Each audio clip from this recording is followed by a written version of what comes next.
Hello and welcome back to Chronicles from a Caribbean Cubicle podcast. This is Francis Wade, and here's an article I wrote for the Jamaica Gleaner. It's entitled How to Manage a COVID Era Ineffective Employee. Is there at least one member of your staff whose lack of productivity has been exposed by COVID? Before the pandemic, you had a favorable opinion, in general, of the person's performance. But once they began to work from home, their output plummeted. How should you intervene? Is it worth the time and effort? The fact is, you may be in a bit of a shock. In each company, there are employees with diplomatic skills who excel in social gatherings, are constantly active via email, and get along with everyone. They're always available to help, playing the role of a consummate corporate professional. Some dress and speak with authority, enjoying a first hand relationship with members of the C suite. However, working from home has been a breakdown for them. While you couldn't imagine an office without their daily presence, the pandemic has taken away their ability to impress. Now they're being judged solely by their most recent outputs. Unfortunately, since March 2020, you can hardly point to anything they have created of significance. While others have shined, they have disappeared.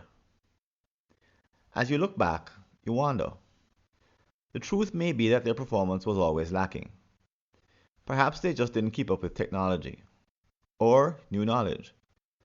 A few were living on past successes, reminding everyone of their historic value. Sadly, you conclude that they had become experts in keeping rather than doing their job. Now you must make a decision about their future. Here are some steps to follow. Number one, get the facts. Oftentimes in Caribbean companies, low performance goes unflagged because managers are unwilling to have difficult conversations. The result? Years of performance reviews which produce stellar reports. In short, there may be no written record or warning of any issues whatsoever. Any discussions which hinted at a problem are, in the past, forgotten. If this is the case, in the absence of any other information, it's safe to assume that the employees have no idea they have fallen behind.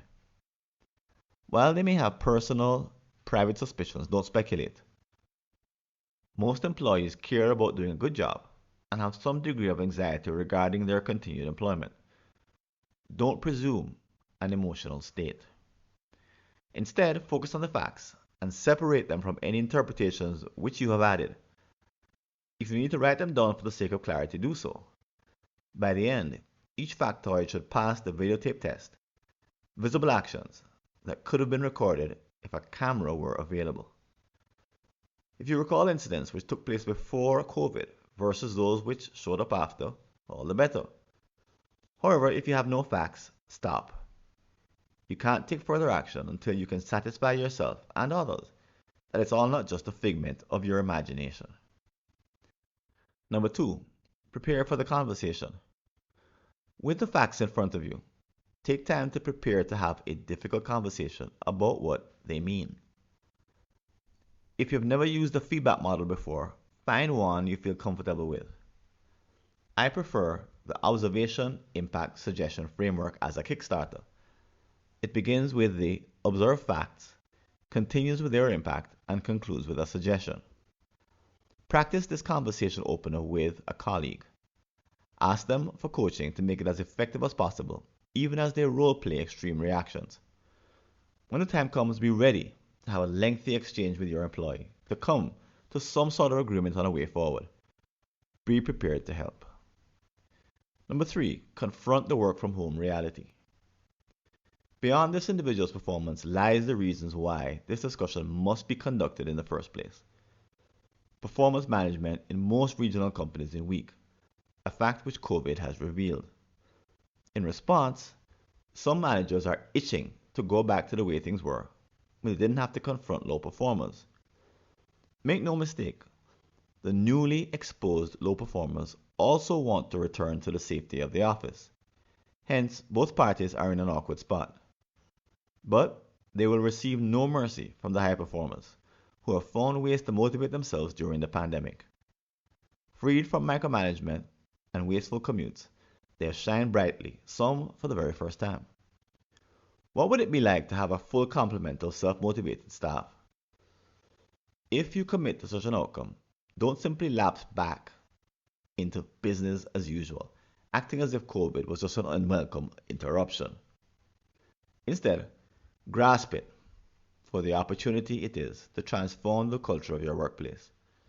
This bump in the road could be a catalyst for breakthrough results. Perhaps it's an answer to your prayers.